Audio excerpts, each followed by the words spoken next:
열매 8번째 시간이고요. 오늘 말씀에 함께 나눌 말씀의 주제는 온유입니다. 자, 온유라는 말의 히브리 원어를 보면 아나우라는 말이에요. 아나우. 자, 이 뜻은 길들여진 힘 또는 제어된 능력이라는 의미입니다. 자, 예를 들면 야생마 아시죠?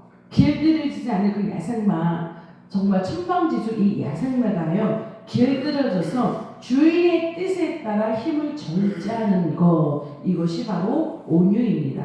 자, 이것은 힘이, 그 강한 힘이 약해져 있다는 게 아니죠. 야생마가 길들여졌다고 해서 그 힘이 없어지는 게 아니잖아요. 그렇죠? 그 힘이 없어지는 것이 아니라 강한 힘과 능력은 그대로 있는데, 그 강한 힘과 능력을 자신의 뜻대로 쓰지 않고 오직 하나님의 뜻에 복종하는 상태, 이것이 바로 온유하다라는 뜻입니다. 즉 힘이 있지만 하나님께 다스려짐을 받은 상태라는 것이에요. 자, 그래서 온유한 사람은요 화를 안 내는 사람이 아니라, 온유한 사람은 화를 안 내는 사람이 아니라 이 분노와 감정을 하나님께 맡길 줄 아는 사람이라고 설명하고 있습니다. 성경에서 대표적인 인물을 보면 모세를 들 수가 있습니다. 모세는요, 민수기 12장 3절에 보면 모세는 그 시대에 가장 온유한 사람이었다라고 기록하고 있어요. 그 시대에 가장 온유한 사람이었다는 거예요. 즉 대적이 있습니다. 대적에게 복수하지 않고요, 자신을 겸손하게 낮추면서 부드러운 인격으로 이겼다는 거예요. 부드러운 인격으로 이기는 덕을 소유하였다. 이것이 바로 온유한 자로 기록되었다는 내용입니다. 모세는 항상 불평했어요. 누가 불평했을까요? 이스라엘 백성들이. 왜냐하면 이스라엘 백성들이 그 애굽에서 출애굽해서 나올 때 정말 장정이 60만 명이니까요. 장정이 60만 명이니까 전체를 나누면 20만 명이 넘을 거거든요. 그렇죠? 그렇게 많은 그런 사람들이었습니다. 자, 200만 명이 넘는 사람들이었어요. 자, 그런데 이 사람들이 정말 애굽에서 종노릇만 하던 이 사람들이 이제 모세를 믿고 나왔어요. 광야에 나왔습니다. 가는 데마다 뭐가 있어요? 가는 데마다 광야니까 물이 없어요. 가는 길이 힘들어요. 그러니까 애굽에서는 그나마도 노예 생활을 했지만 그래도 먹을 거는 먹었나 보죠. 그렇죠? 그런데 먹을 거 먹고 마실 거 마시고 그랬는데 광야에 나왔더니 먹을 것도 없고 또 어때요?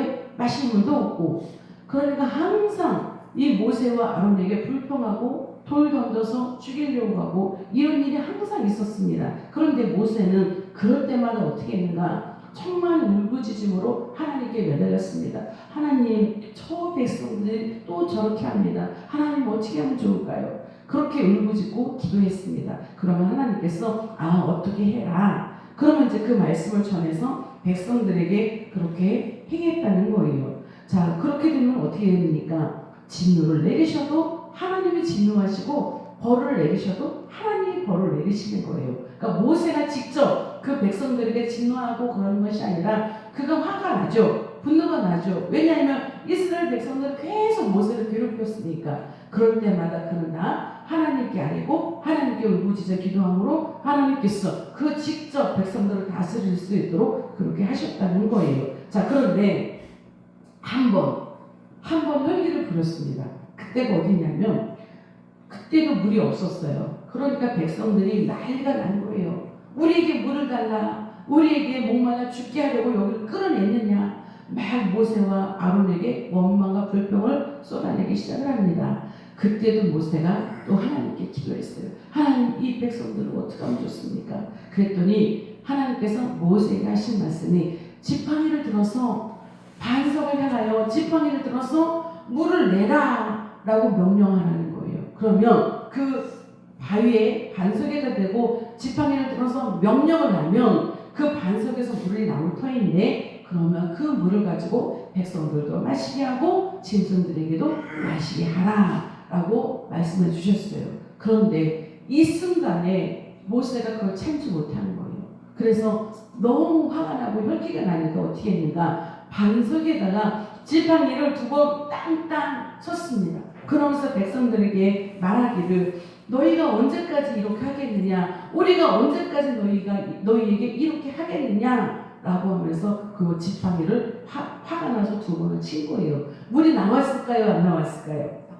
나왔죠. 물이 나왔어요. 물이 나와서 그 목마른 백성들도 가람을 해결하고 짐승들도 다 먹였습니다. 그런데 중요한 사건이 여기서 일어나요.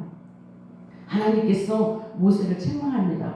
너는 내 명령대로 행하지 않고 왜 네가 혈기를 부렸느냐? 하나님이 명령하신 건 뭐예요? 그냥 반석에다가 대고 지팡이만 들어서 명령하라고 했어요. 그럼 물이 나올 것이다. 그러면 그걸 따라야 되잖아요. 그런데 모세는 어떻게 했습니까? 명령할 뿐만 아니라 반석을 두 번이나 땅땅 친 거예요. 이 두 번을 땅땅 친 거는 정말 그 불평하고 원망하고 모세를 향해서 공격하는 그 이스라엘 백성들이 화가 난 거예요. 혈기를 부린 거예요. 그래서 그 혈기를 부렸더니 하나님께서 말씀하시기를 너 나의 말대로 해서 거룩함을 나타내야 되는데 나의 명령을 어기고 너의 혈기를 부렸으니 그래서 거룩함을 나타내지 않았으니 너는 가나안에 들어가지 못할 것이다. 그래서 가나안에 못 들어갑니다. 가나안에 다 도착했고요. 가나안을 저 멀리서 보고 거기서 죽어요. 하나님께서 모세를 가나안에 못 들어가게 하셨어요.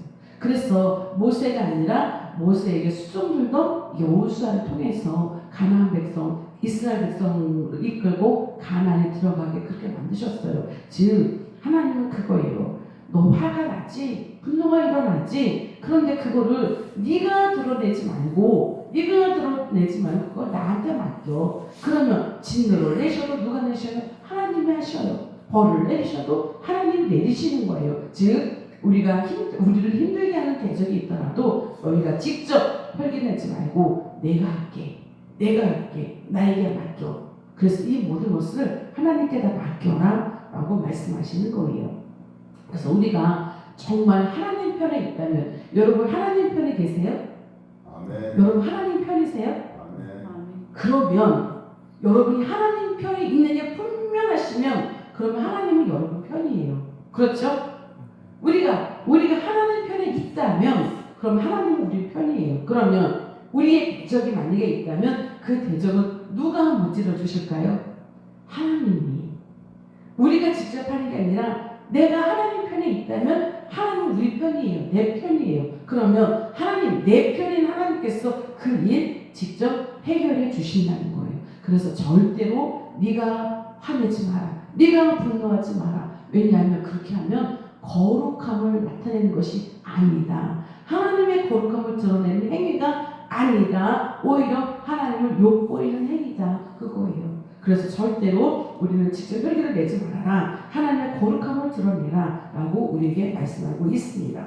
자, 성경에 보면 모세도 이렇게 그 시대에 가장 온유한 자였지만 또한 예수님은요 온유의 가장 완전한 모습을 보이신 분입니다. 예수님은 자신을 가리켜서 마태복음 11장 29절에 직접 이렇게 말씀하세요. 나는 마음이 온유하고 겸손하니 나에게 직접 배워라. 이렇게 말씀하세요. 그래서 보면 예수님께서는요 모든 능력을 가지신 분이잖아요. 모든 능력을 가지신 분이고 모든 권세를 가지셨습니다. 어느 정도인가 정말 하늘에서 천군 천사를 부를 수 있는 그런 권세를 다 가지고 계신 분이잖아요. 그런데도 불구하고 직접 원수를 갚지 않으셨어요. 직접 복수하지 않았습니다. 그렇게 핍박당하고 조롱당하고 그랬지만 배신도 당했지만 직접 복수하지 않고요. 천군 천사 부를 수 있는 권세가 있지만 부르지 않았습니다. 십자가를 향해서 묵묵히 순종해서 가셨습니다. 자, 그러면 우리 예수님은 왜 참으셨어요? 힘이 없어서 참으신 것이 아니잖아요. 그렇죠? 왜 십자가를 지셨어요? 힘이 없어서 십자가를 진 것이 아니라 그것이 하나님의 뜻이고 그 백성들을 사랑하시니까. 그래서 사랑하고 하나님의 뜻이었기 때문에 그 힘을 절제했다. 이것이 바로 온유라는 것입니다. 그래서 우리도 우리의 힘이 아니라 성령께서 우리를 이끌어 가시면 우리는 감정에 따라가지 않을 수 있다는 거예요. 우리는 감정에 따라가지 않고 하나님을 따라갈 수 있습니다. 성령께서 우리를 다스려 주시며. 자, 마태복음 5장 5절에 보면 온유한 자는 복이 있다고 했어요.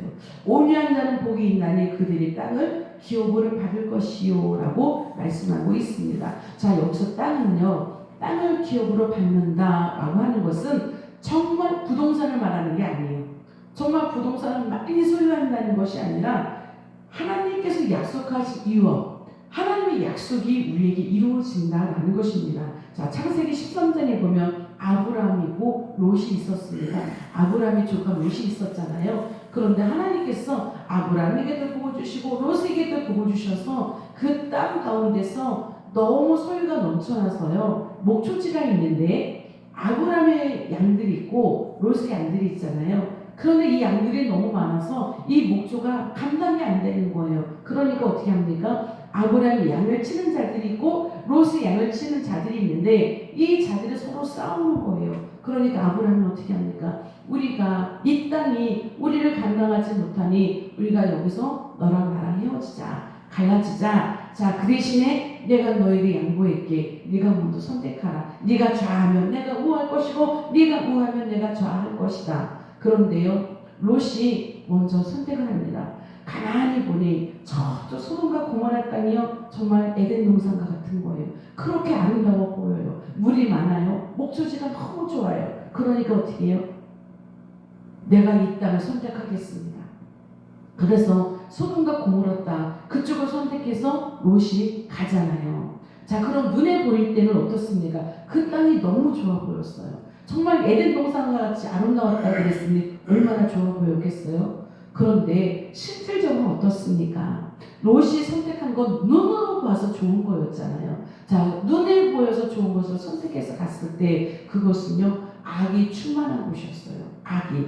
그래서 결국은 어떻습니까? 하나님께서 그것을 심판하셔서 유황과 불비가 내려서 그 소돔과 고모라가 멸망당하는 그런 처지까지 갔잖아요. 자, 그럼 아브라함은 어때요? 분명히 롯이 좋은 곳을 택하여 갔으니 아브라함이 택한 곳은 그러면 정말 광야와 같은 나쁜 땅이었는가? 하나님께서 오히려 롯을 떠내보내고 났더니 아브라함에 복을 주셨어요. 정말 눈에 보이기에는 정말 좋지 않은 땅이었던 것 같았으나 하나님께서 복을 주시니까 그곳에서도 번성하게 하셨고요. 그곳에서도 정말 아브라함의 자손이 번성할 수 있는 이런 일들이 일어났다는 거예요. 즉 하나님께서 주신 기업이라는 것은 그렇죠. 하나님의 약속이 임하는 곳, 하나님의 약속이 임하는 사람, 그거예요. 자, 그러면 어떤 자에게 하나님의 약속이 임하는가? 온유한 사람. 그럼 그 온유한 사람이 어떤 사람이에요? 힘이 있지만, 강하지만, 능력이 있지만 이것을 하나님께 맡기고 하나님 안에서 훈련받아서 절제받은 사람, 절제할 수 있는 사람, 하나님의 다스림을 받는 사람,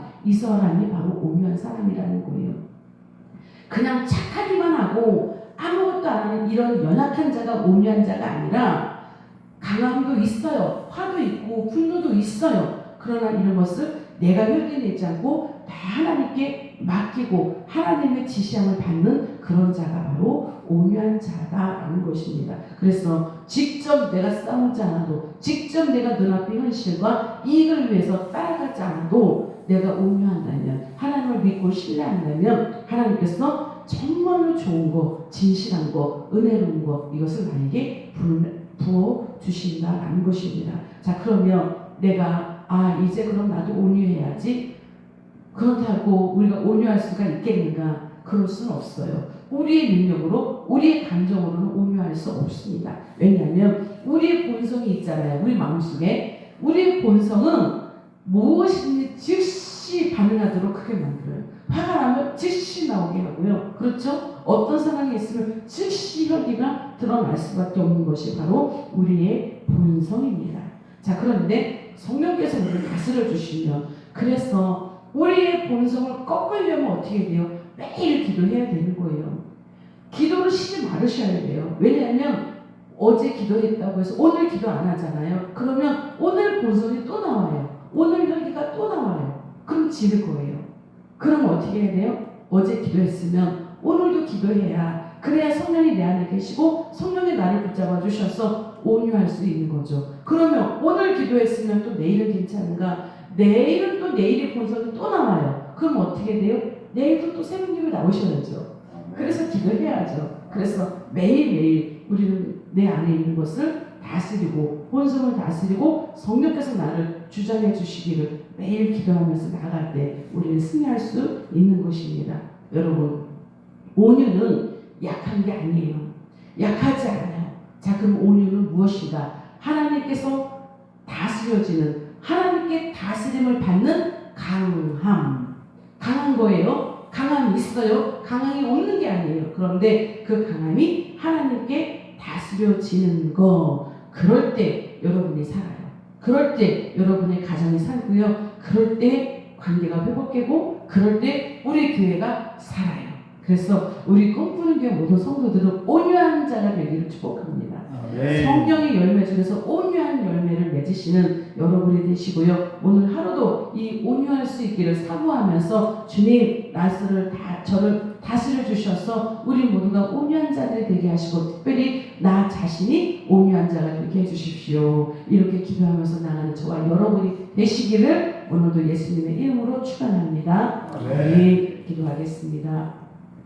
하나님 아버지 감사합니다. 오늘은 성령의 열매 8번째로 온유를 나누었습니다. 하나님, 약한 것이 아니라 비겁한 것이 아니라 정말 하나님께 맡김으로 우리가 부드러워지는 자가 될 수 있기를 원합니다. 참고 인내하는 자가 될 수 있기를 원합니다. 우리의 성품이 하나님을 닮아서, 우리의 주님을 닮아서 온유한 자가 되어서 정말 화가 나고 분노가 나고 이 세상 감정이 드러났지만, 혈기가 일어났지만 이 모든 것을 하나님께 맡겨서 하나님께서 모든 것을 주관할 수 있도록 그렇게 맡기는 삶이 될 수 있도록 인도하여 주셨고, 이 땅에 살아가는 동안은 참으로 하나님의 은혜 가운데 부드러움이 우리 가운데 나타날 수 있도록, 다정함과 따뜻함과 섬김이 우리 가운데 나타날 수 있도록 하나님 인도하시고, 혈기는 십자가에 못 박을 수 있도록 하나님 은혜 내려주시옵소서. 우리 꿈꾸는 교회 안에서도 우리 모든 성도들이 온유함으로 서로를 대하게 하시고 서로 섬김으로 대하게 하실 때 사랑과 은혜와 섬김이 날마다 우리 꿈꾸는 교회 가운데 나타날 수 있도록 하나님 도와주시고, 결국은 우리가 이 땅에서 승리하는 삶, 이기는 삶이 될 수 있도록 하나님 도와주옵소서. 감사하고 예수님의 이름으로 기도합니다. 아멘.